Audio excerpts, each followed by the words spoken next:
Kita Maria, Selina Nigita, Angela Taibeno, dan Jody Nani. Di sini kami sudah menyelesaikan proyek final lab 2 kami, dan kami sudah membuat 7 fitur. Jadi, di sini saya akan menjelaskan fitur dashboard. Fitur yang pertama itu fitur dashboard.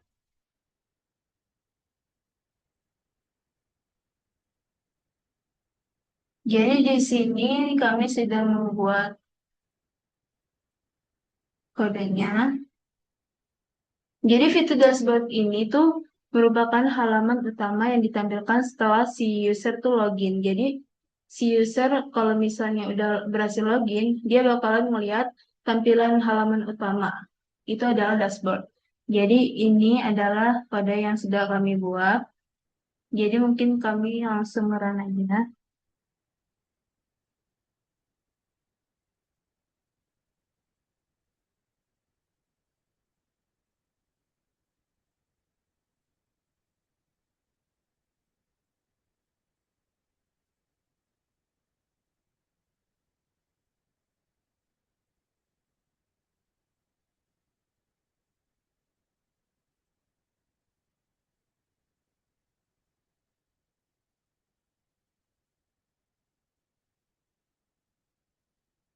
Di sini sudah keren semua. Jadi kita langsung masuk ke lokasi. Nah, ini saya akan login. Jadi sebelumnya saya udah pernah nyoba login.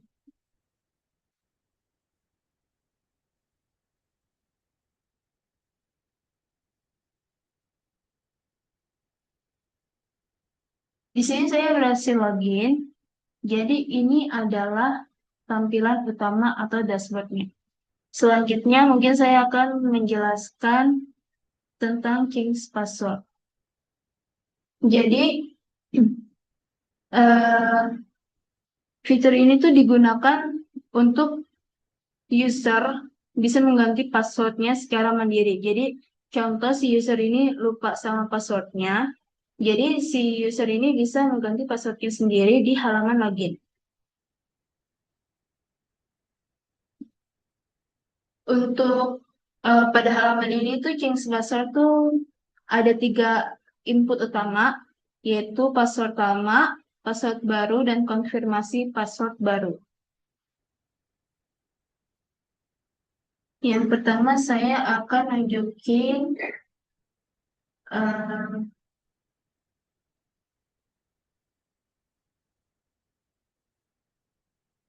password controller.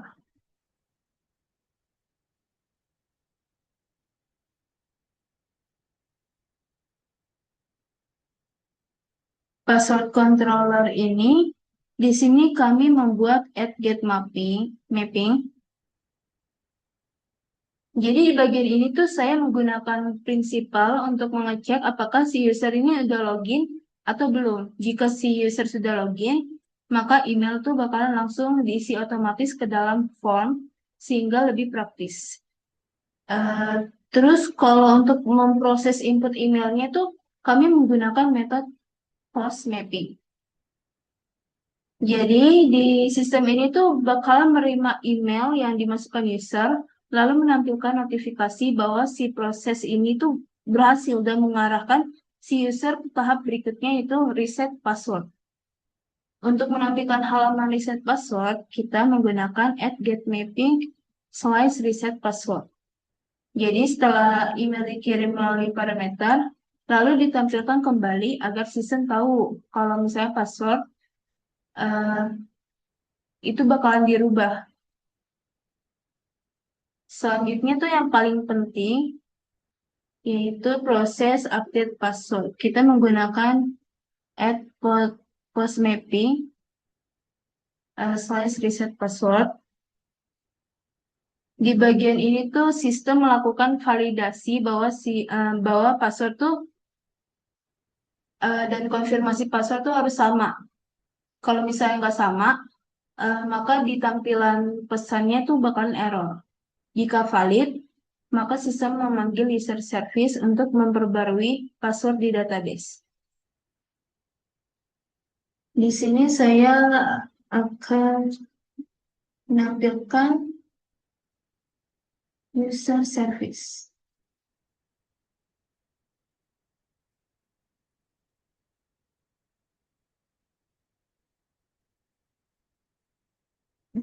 User service ini bertugas menangani proses perubahan password di database.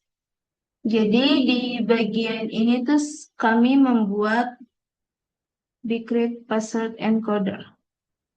Jadi Bcrypt ini tuh digunakan untuk mengenkripsi password sebelum disimpan ke database, sehingga password tuh tidak disimpan dalam bentuk teks asli dan lebih aman dari risiko kebocoran. Di bagian ini kami menggunakan public void update password.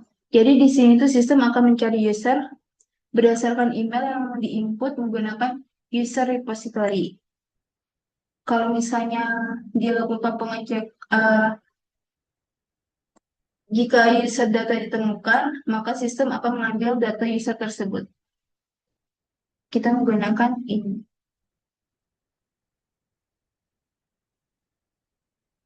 Nah, terakhir perubahan akan disimpan ke database. Bagian ini.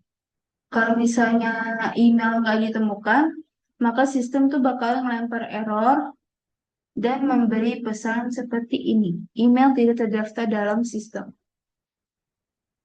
Selanjutnya tuh di sini kami sudah membuat forgot password. Ya.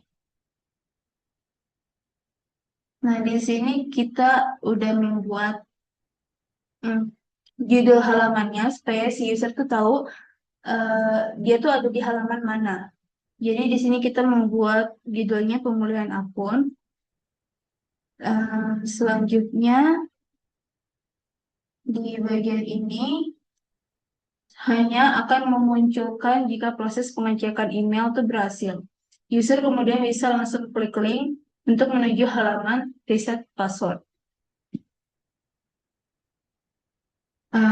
Jika terjadi error, maka sistem tuh bakalan nampilin pesan error. Misalnya tuh email tidak ditemukan. Selanjutnya langsung saja ke reset password.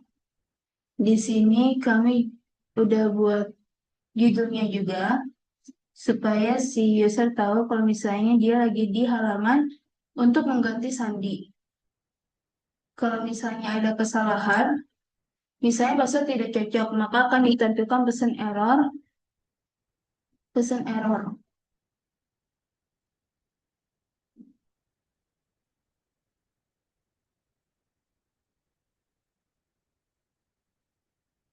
Nah, di dalam form terdapat input hidden untuk menyimpan email user. Jadi walaupun tidak terlihat oleh user, email ini sangat penting untuk menentukan akun mana yang akan diupdate. Langsung saja saya mencoba untuk ganti password. Jadi tadi kan ini kita sudah login. Jadi kita logout dulu. Contoh kita lupa sama passwordnya. Jadi kita langsung tekan aja lupa kata sandi. Kita masukin email kita yang sudah terdaftar.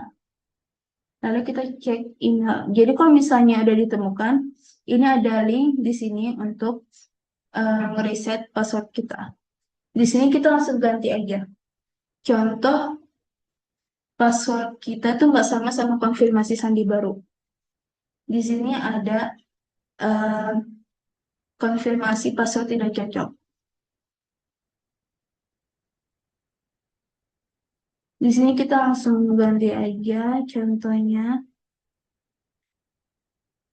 kalau misalnya sudah berhasil ganti password, di sini langsung kembali ke halaman login. Jadi kita coba pakai password baru.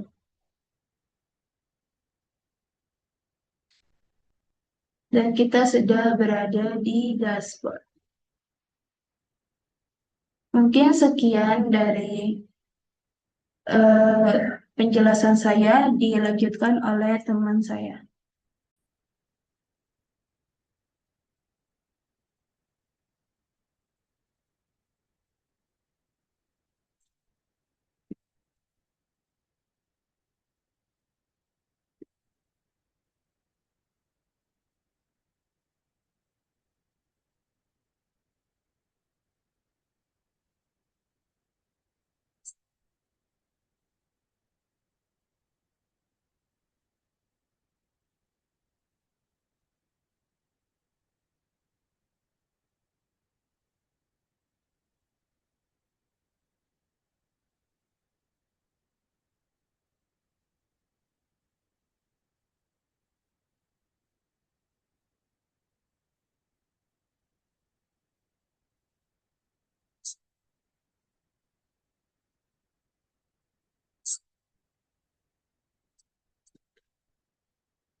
sebagai akses untuk pesan profesional pada seluruh halaman, mulai dari login hingga data.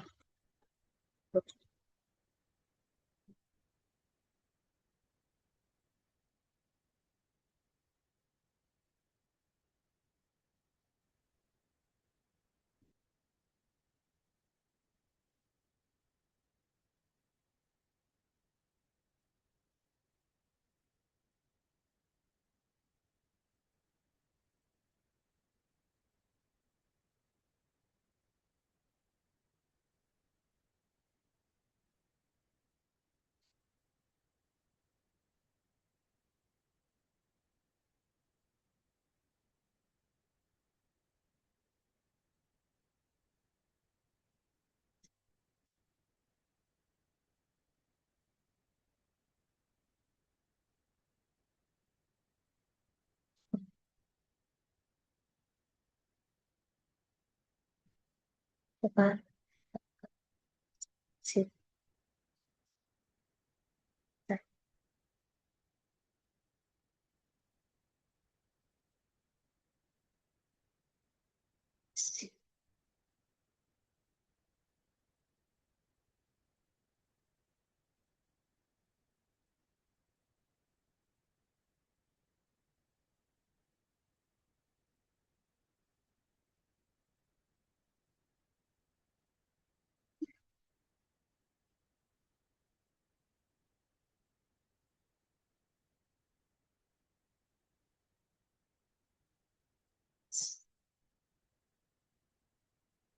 Di sini bisa melihat tampilan.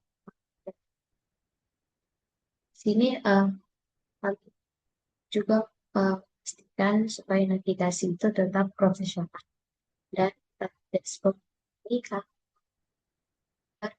user bisa mengakses fitur dengan mudah, lengkap, dengan efek. Nah, di sini uh, bagaimana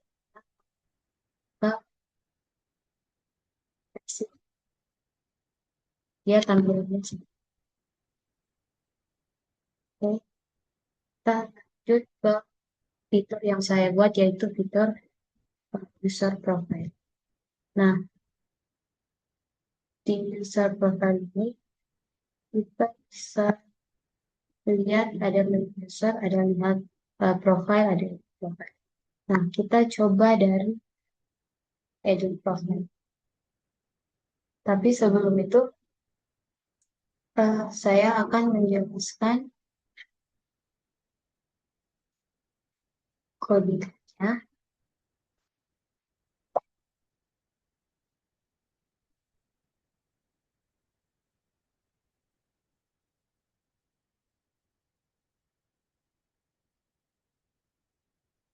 Saya user profile, user Java. Nah, di sini saya menambahkan 6 fitur. Ada name, ada my, nah, address, bio, dan ada juga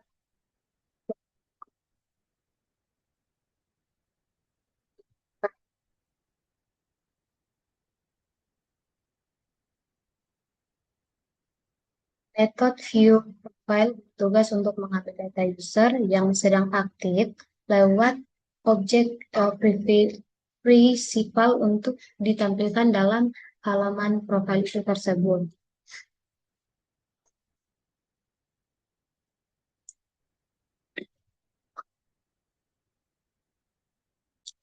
Nah, di sini juga saya membuat view HTML. Oke, nah, view saya membuat logika cerdas untuk profil Java-nya, foto profilnya. Nah, jika user itu belum memasukkan URL fotonya, nah codingan ini akan otomatis memanggil API atau UI avatars-nya untuk membuat gambar inisial berdasarkan nama lengkap user secara otomatis. Nah, yang keempat ada codingan layout HTML.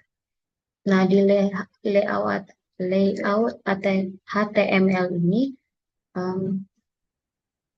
saya membuat logika cerdas untuk foto profilnya itu. Di foto profilnya itu kita bisa buat atau memasukkan foto kita. Tapi kalau dia itu atau live atasnya, nah itu yang akan muncul. Nah, sekarang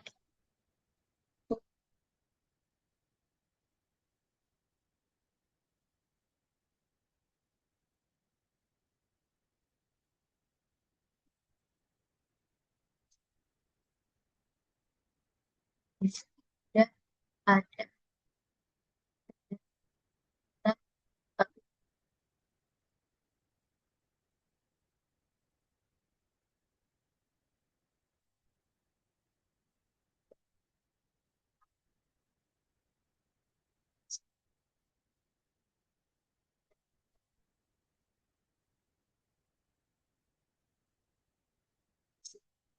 kita coba ganti Yona.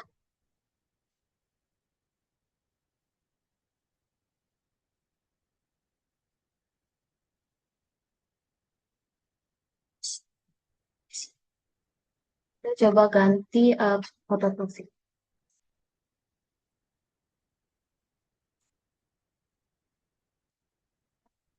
Nah, kita cari Yona saja. Kita kerja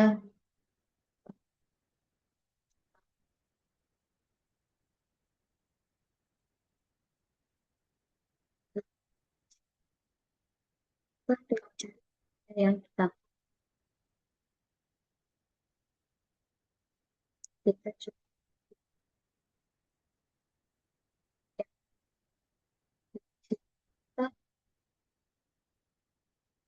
address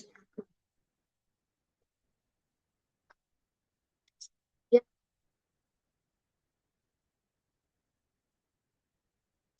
yang JPG atau JPG. Kita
coba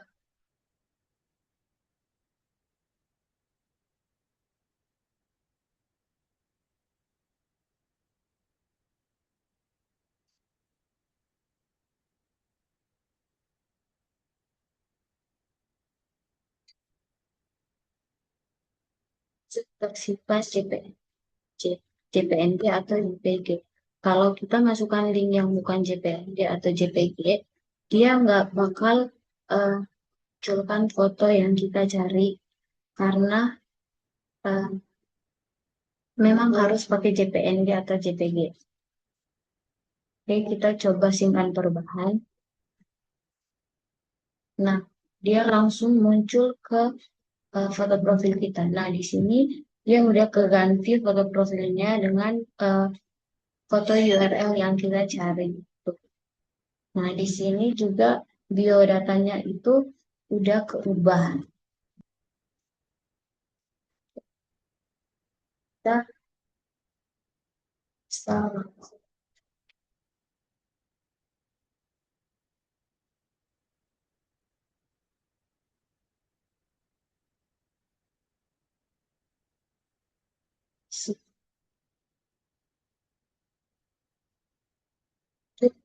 ya,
sangat seru produk ke kategori user itu sendiri, bukan milik user orang lain.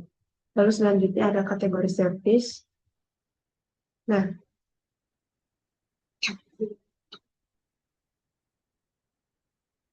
di metode save dan combine user di sini eh, di service saya mengelola logika penyimpanan kategori. Jadi di sini dipastikan setiap kategori yang baru em, kategori baru yang disimpan akan otomatis terhubung dengan ID user yang sedang login sebagai pemiliknya. Nah, sekarang setelah kita lihat tadi codingannya, di sisi backend, mari kita lihat bagaimana codingan tersebut bekerja di sisi frontend. Sini kita buka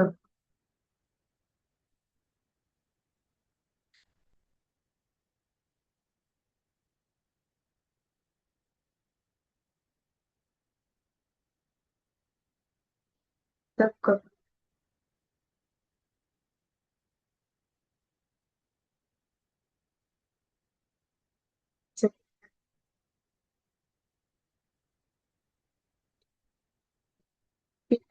sedia ada hasil database. Jika saya login dengan akun berbeda, daftar kategorinya akan berubah total karena Ini karena saya menerapkan kategori menerapkan foreign key user ID di tabel kategori. Lalu kemudian di setiap produk sekarang terhubung ke entity kategori melalui relasi manajemen. Hal ini membuat data lebih konsisten dan memungkinkan kita melakukan filter produk yang sangat akurat berdasarkan kategori yang dipilih. Selanjutnya, saya akan mem-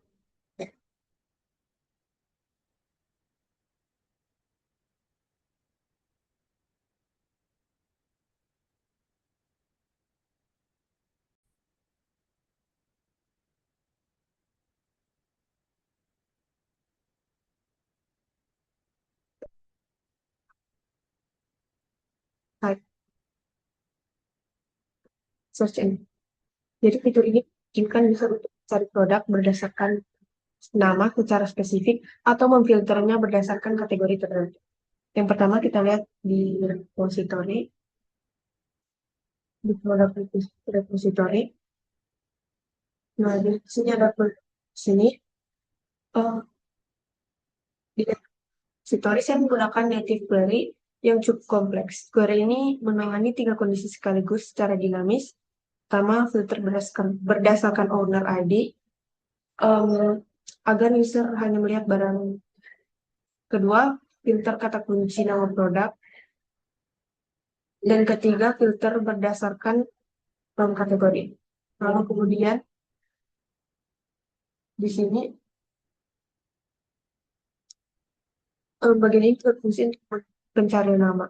Saya menggunakan lower agar pencarian bersifat case insensitive atau tidak peduli huruf besar atau huruf kecil, dan menggunakan concat dengan persen agar pencarian bersifat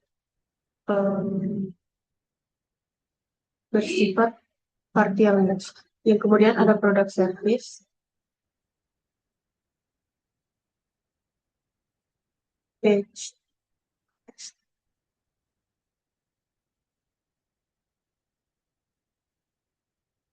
Oh,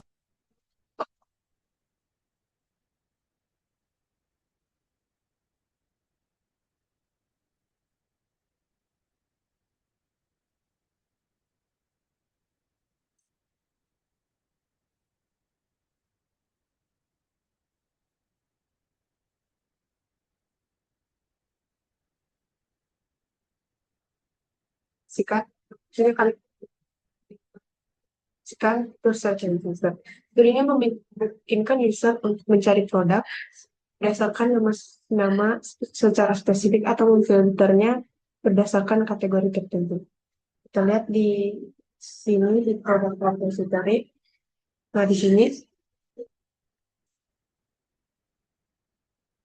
di bagian sini.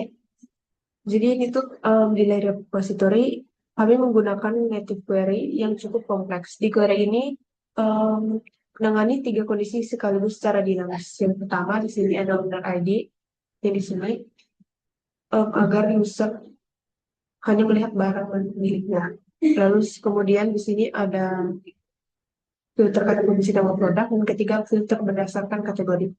Nah, yang di sini bagian ini berfungsi untuk mencari nama. Jadi kami menggunakan lower agar pencarian bersifat case insensitive atau tidak peduli huruf besar atau huruf kecil, dan menggunakan concat dengan persen agar pencarian bersifat partial match. Kemudian di product service. Nah, di sini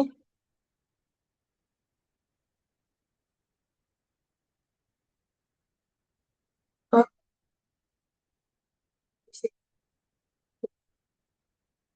jadi service kami mengatur agar data yang ditampilkan selalu diurutkan berdasarkan ID terbaru atau descending.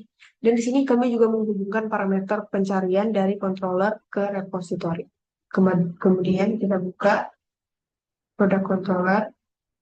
Nah, di parameter pem-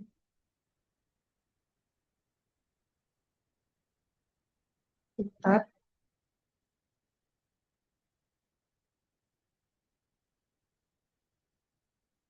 Terus,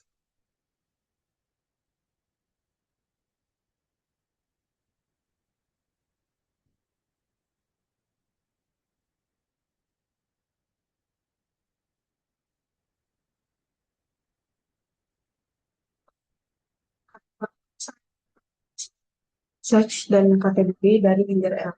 Jadi jika user tidak mengisi apapun, nilainya akan menjadi nol dan query di repository tadi akan otomatis menampilkan semua produk tanpa filter.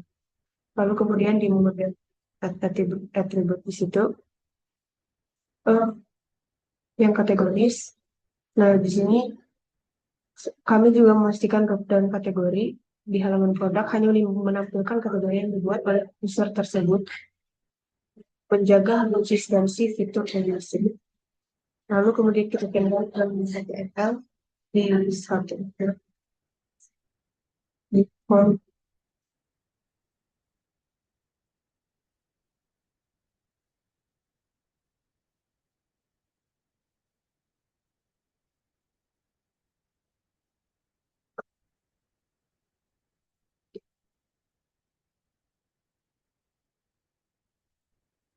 Nah,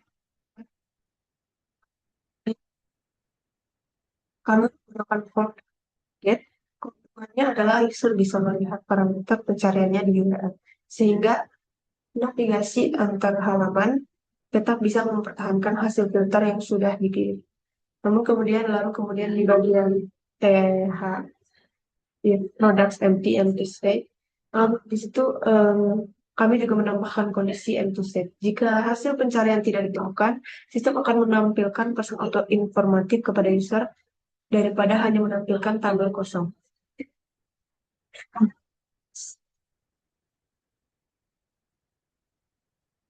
Selanjutnya, kita pindah ke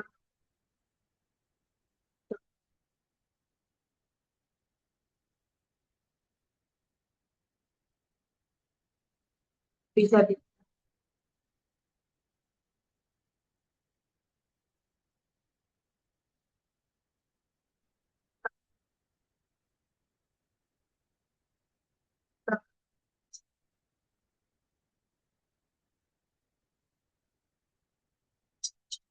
mana kita ketik di kategori book.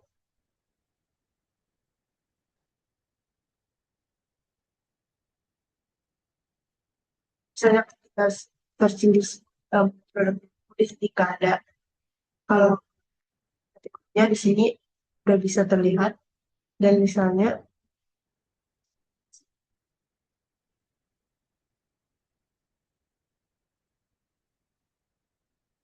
pokoknya bisa dilihat para banyak kategori sudah muncul drop down. Data di drop down ini diambil langsung dari tabel kategori di database. Lalu kemudian di sini ada list produk. Setelah produk disimpan, kategori tersebut akan muncul di tabel daftar produk. Ini membuktikan bahwa data produk dan kategori sudah terhubung dengan benar. Sekian presentasi dari kelompok 3. Sekian presentasi dari kami, kelompok 3. Terima kasih.